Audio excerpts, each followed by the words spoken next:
Yo, welcome back to Cage Calculated. Today, we're going to be doing UFC Canada, and as you can see, I have been banished to the girlfriend's closet. Right now, hanging out at the girlfriend's place, watching the dog, and I figured this was the best place with some decent acoustics, and it wasn't disrupting everybody else that she lives with, and yeah, so here we are. We've been banished to the closet. Look, we got to improvise, adapt, overcome, or whatever the hell Bear Grylls said. Let's dial in. We're going to be ready for Canada. Canada's ready for us. And this card, I know people are complaining. I know a lot of people are upset about this card, but this card is not that bad. It's not. And there's going to be a lot of close fights in this card. I see a lot of really close decisions, maybe some cool knockouts, but it's a lot of no names bound to happen. But this is definitely better than the Hanato Moicano card. That was the worst piece of dog shit I've ever seen in my life. This card's not too bad. I'm not too upset with this, but regardless of the situation, regardless where we are, we're going to make the right picks. We're going to go 13 of 13 on this card, I think 13 fights on this card. So let's get dialed in. Let's get started with Jamie Siraj versus John Yanis. Who are these guys?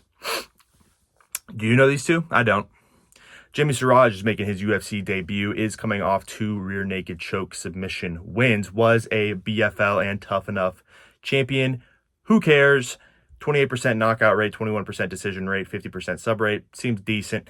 John Yanis, man, lost his UFC debut to Austin Bashi by first round submission.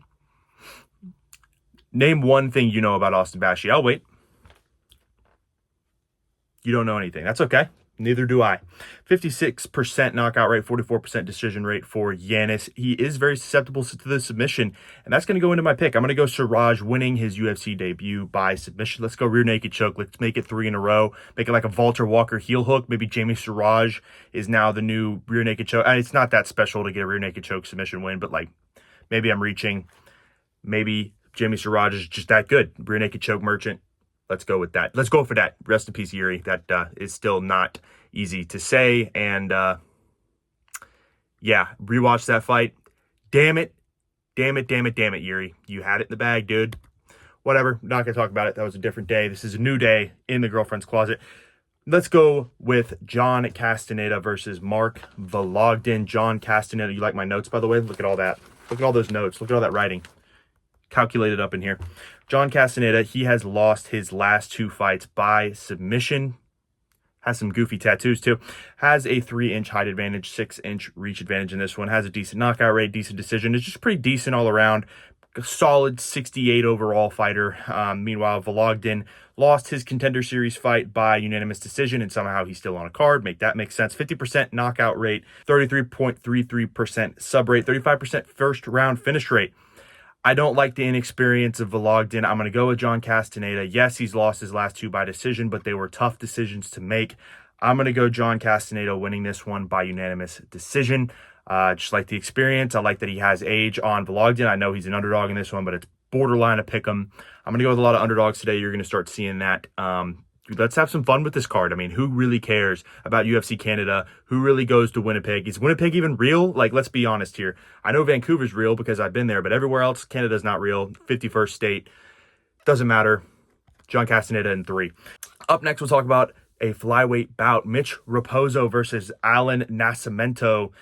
We love flyweight bouts. Mitch Raposo, I have mixed bag feelings about him. I don't know if he's legit or not. He seems like one of those guys that just might piss you off if you put a parlay on him. He's either going to do really good or really bad, and I can't seem to get a grip on where he wants to go with it.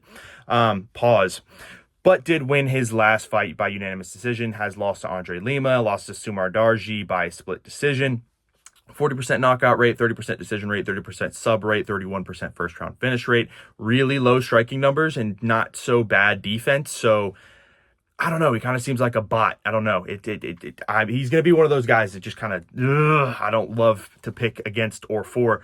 But Nascimento is easily the favorite in this one, has 4 straight wins, submitted Cody Durden, subbed Carlos Hernandez. If you're noticing a trend here, he likes to sub his opponents. 3.5-inch height advantage, 5-inch reach advantage, 68% sub rate. I'm not going to overthink this one. I'm going to go Nascimento by unanimous decision, not by sub. I think Mitch Raposo is a very difficult opponent to try and submit. I think that he's going to be very good on the ground. He's going to try and get in some defensive guards, try and get in full guard, make Nascimento really, really work, and maybe you're just going to see a control time fight. Maybe a little bit of striking on the feet if Nascimento can get that going, but Mitch Raposo, I think, has the advantage on the feet. So if Nascimento can get the takedowns, which, Raposo has a 62% takedown defense, you could see an interesting fight, but I'm going to go decision. I think it's closer than what the odds suggest, but Nascimento should get this one done. And then we have a women's flyweight bout. We have 2 women's fights back-to-back. This is how great this card is going to be. Absolute greatness. I mean, how can you not watch UFC Canada? JJ Aldrich versus Jamie Lynn Horth. Aldrich, the underdog, did win her last fight by unanimous decision. Is very, very up and down. Is very mixed bag. Kind of a terrible fighter to try and predict what she's going to do. Kind of like Mitch Raposo. Women Mitch Raposo, man. That's her new nickname. That's such a terrible nickname. Oh my God. If you were called Women's Mitch Raposo, you need to probably retire from the sport. Regardless, JJ Aldrich has fought some decent opponents. She does have a 79% decision rate, go figure women's fights, but has decent striking defense like Mitch Raposo, and has solid takedown defense. It's actually very eerily similar. She does strike a lot more than Mitch Raposo based on strikes landed per minute, but her defense and her takedown defense is almost identical. I didn't even think about that while I was making the script for this. Just off the dome, Mitch Raposo variant JJ Aldrich. But Jamie Lynn Horth did knock out Teresa Bleda in her last fight, has won her last 2 fights as well, 44% knockout rate. Just seems like more of a killer, has a little bit more of a I want to finish the fight mentality versus JJ Aldrich, just kind of more of stand in range, maybe try and get a couple takedowns here and there, just kind of like a fighter, just a fighter of all time. Jamie Lynn Horth will actually try and go for a win and try and actually end the fight earlier, like she wants to, she's actually trying to win something. I'm going to go Horth winning this one by unanimous decision. It's a women's fight. Let's not get over eager. Maybe Horth knocks her out. That would be best case scenario, but we're not going to get too overconfident with that. Up next, we have Melissa Croden versus Daria Zalesniakova. They both look eerily similar based on their picture. That's kind of creepy. We're going to just gloss over that fact. Croden has lost her last fight to Luana Santos in a decision, had a 3 knockout streak before that loss. 86% knockout rate, does look to finish the fight, 14% sub rate, 10% first round finish rate, 100% finish rate at that. So love to see that in women's bantamweight. Someone actually going for the win and the kill to get the W. We'll love to see that from Melissa Croden. But Daria Zalesniakova is coming off a unanimous decision win versus Melissa Mullins, who is not to scoff at, has a sub L to Eileen Perez, who is ranked in the women's bantamweight division. She also has some knockouts, 50% knockouts, 50% decisions, does have some killer instinct in her. I think this fight's going to be really good. I do think this fight's going to end with somebody getting finished. I'm going to go Zalesniakova winning this one by knockout. Again, I know she's an underdog, but Melissa Croden does like to keep her chin up. She does, and she's been a little bit chinny recently. I'm going to go Daria Zalesniakova, just having a little bit more gas in the tank, a little more tread on the tire, and getting this one done in women's bantamweight. Then we have Tanner Boser versus Gokhan Saurakam. Can't even fit on the picture. I mean, look at this Kelvin Gastelum build. Mr. Wide-bodied. Oh my God, what a physique. Jesus Christ, who are these guys? But Tanner Boser is coming off unanimous decision win. Did lose to Ion Cutelaba by knockout. He's just mid. Tanner Boser is just the perfect definition of mid. And especially in a division that sucks, he's probably worse than mid, but he's mid. He's just really, really mid. 55% knockout rate, 35% decision rate, about 12.5% first round finish rate. Does strike a lot, does land a decent amount, but does get hit a lot. I mean, the striking defense isn't the greatest, but it's not the worst I've ever seen. Saurakam is coming over from Bellator, has had a decision in every single fight in his last 4 fights, is 3-1 in those, so pretty good numbers there. 36% knockout rate, 36% decision rate, 18% sub rate, is pretty dangerous all around. 36% first round finish rate. I like that he doesn't have a game plan of just being absolutely mid going into the cage, and he has some kind of unknown factor going into this. People really don't know him, and maybe it's the build that's getting me. I like a guy who doesn't fit on the fucking screen, so that's great. I mean, you can obviously see that he is Blubberball Sakaram, or whatever the hell you say his name, but I was going to go Boser by unanimous decision, but I think I've talked myself into Sakarkam, or let's go with Gokhan. Let's go Gokhan winning this one by knockout. Screw it. I don't like Tanner Boser. I hope he gets chinned. Let's see it. Up next, we have Julian LeBlanc versus Robert Valentin. Julian LeBlanc could not find the actual PNG of him, so that's fantastic. Julian LeBlanc coming into this fight has 5 straight wins, 3 being a finish, 2 being a knockout, 1 being a submission. How do you like those numbers here at Cage Calculated? Hasn't fought in the UFC before. As you can see, he's coming over from Samurai, was the champion over in that promotion. 40% knockout rate, 40% decision rate, 20% sub rate, so he is pretty dangerous. Valentin, on the other hand, has 3 straight losses. Was a victim of Atiba Gauthier, lost to Loader by knockout, lost to Torres Finney by split decision. 27% knockout rate, 64% sub rate. He's dangerous, but he's not as dangerous as Julian LeBlanc. I'm going to go LeBlanc winning this one by knockout. I do like the fact that he has some unknown factor. We're just going to go with the unknown guys. I just feel like Robert Valentin's floor is so low and Julian LeBlanc's floor is a lot higher. Maybe the ceilings are about the same, but I just feel like Julian LeBlanc has a better advantage going into this one. I just see him getting a knockout, chinning Robert Valentin, who is very, very chinny. Next, we have Dennis Bazooka versus Marcio Barbosa. This is a main card fight, by the way.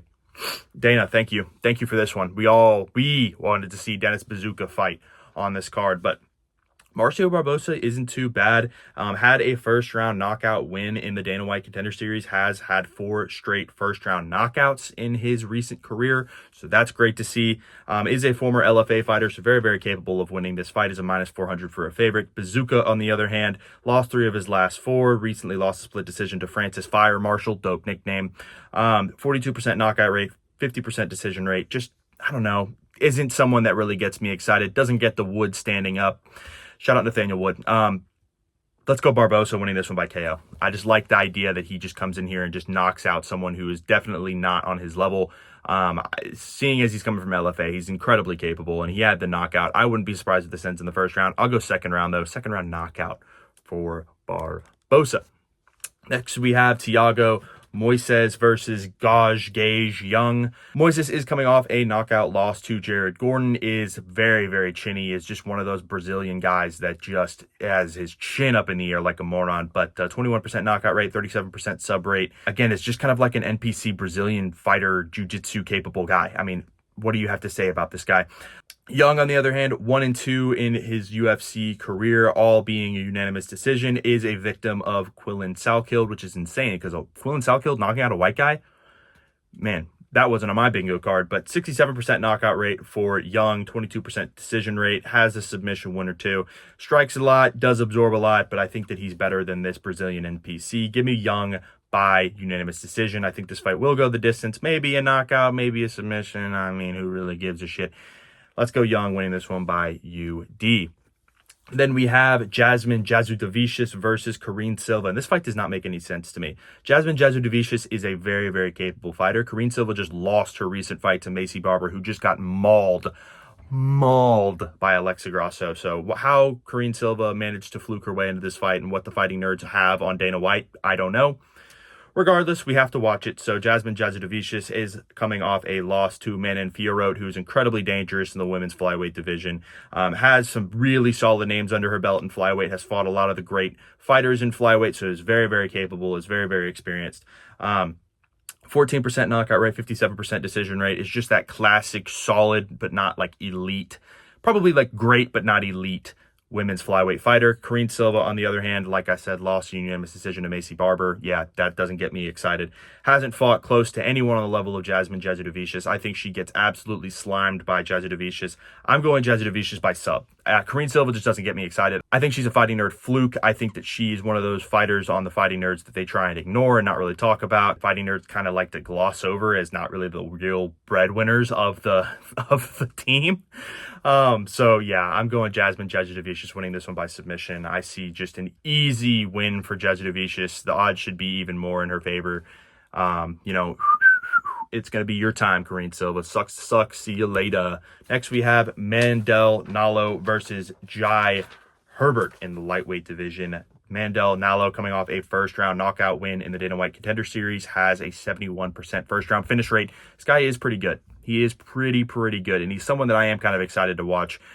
Is really good at finishing his opponents, just has that killer instinct, is a little chinny, has been knocked out a couple times, so maybe that comes into play a little bit. But Herbert, he's very mid. He's very mid. Very mixed bag in the UFC. Lost to Chris Padilla, who we just saw got absolutely robbed last week. Has a good KO rate, but I don't know, man. Just kind of a good 72 overall fighter. I think Mandel Nallo wipes the floor with this guy. I'm going to go Nallo winning this one by TKO. I think Mandel Nallo is going to end this one pretty quickly. I think he's going to come out aggressive. I don't know if Jai Herbert's going to be willing to try and stand and trade with him early, and I think Nallo's going to get him backed up, really start landing some shots on him up against the fence, take him down, maybe get some really good ground and pound. The referee will have to stop the fight. It's really that simple. I think that's going to be the case here. I'm not going to overthink this one. Mandel Nallo wins this one by TKO. Next, we have the co-main event of the evening. We have Kyler Phillips versus Charles Jourdain. If you're not familiar with Charles Jourdain, actually a really solid fighter, and I think this is a decent co-main event. I know people are crapping on it. Oh, well, Kyler Phillips sucks. But Charles Jourdain's a pretty exciting fighter, and I'm excited to see what he does in this fight. I don't think Kyler Phillips is that bad, by the way. I don't know what the hate is about. He's not that bad. But Kyler Phillips is coming into this fight losing 2 straight unanimous decisions as soon as I hype him up. But it was against Vinicius Oliveira and Rob Font. We were all on the Vinicius Oliveira hype train, by the way. Mario Bautista, count your days. It's coming for you. Did have unanimous decision win versus Pedro Munhoz and Raoni Barcelos. 42% knockout rate, 42% decision rate. Has some really good striking, good takedowns, good takedown defense, good strikes absorption rate. He just is good. He's like probably a good 76 overall fighter, just good enough. Isn't going to wow you with anything, but is just one of those guys that if you're having an off night, he will beat you. But Charles Jourdain, 2 straight submission wins versus, oh my days, Davey Grant and Victor Huney. I don't know how to say his name. But he did lose by knockout to Gene Silva. That tends to happen to a lot of guys fighting Gene Silva. Did lose a split decision as well to Sean Woodson, who's very, very capable. Kind of a weird fighter to game plan for. But Charles Jourdain, very, very capable. High strike rate. Decent takedown defense. A decent strike absorption rate. But I'm betting on the dog mentality of Jourdain. I think that he's going to come into this one hyped up with the Canadian crowd. They're all going to be, cheering at a probably 3 out of 10 volume because that's how loud they cheer. They don't really get excited for anything. They're going to apologize to Kyler Phillips after he gets slimed by Charles Jourdain. I'm going to go Jourdain winning this one by a close split decision. I don't know. Maybe Kyler Phillips is able to get this one done. I think this is going to be a really close fight, but I can't stop the hype train with Charles Jourdain. I don't know, something about his fight style is just really fun to watch, and I hope he wins this one. If he doesn't, Kyler Phillips wins. Who really gives a shit? Again, these are guys who I don't really watch. I don't think really anyone does, but we're going to watch it anyways. I think it's going to be a good fight, though. And now, for the main event of the evening, how are you not excited for Gilbert Burns versus Mike Malott? I mean, how does this not push the paper for you? Gilbert Burns, legend of the game, lost 4 straight. Mike Malott, only an unlockable character in Canadian waters, Canadian territory. I mean, how does this not get you up on a Saturday evening and get you pumped to watch fights? I'm jumping over the moon for this fight, and I'm seriously really excited. I'm just kidding. I don't care. But Gilbert Burns has 4 straight losses, like I said, coming into this fight. Got knocked out by Michael Morales, got knocked out by JDM. Yeah, that tends to happen. Hasn't won since he beat Jorge Masvidal in 2023. I repeat, hasn't won since he beat Jorge Masvidal in 2023. Jorge Masvidal hasn't fought in damn near 3 years. Just saying. Tough fight, man. Main event, by the way. 27% knockout rate, 32% decision rate, 41% sub rate. I mean, has decent striking. I mean, was a title contender at one point. I mean, he fought Kamaru Usman. We all remember that.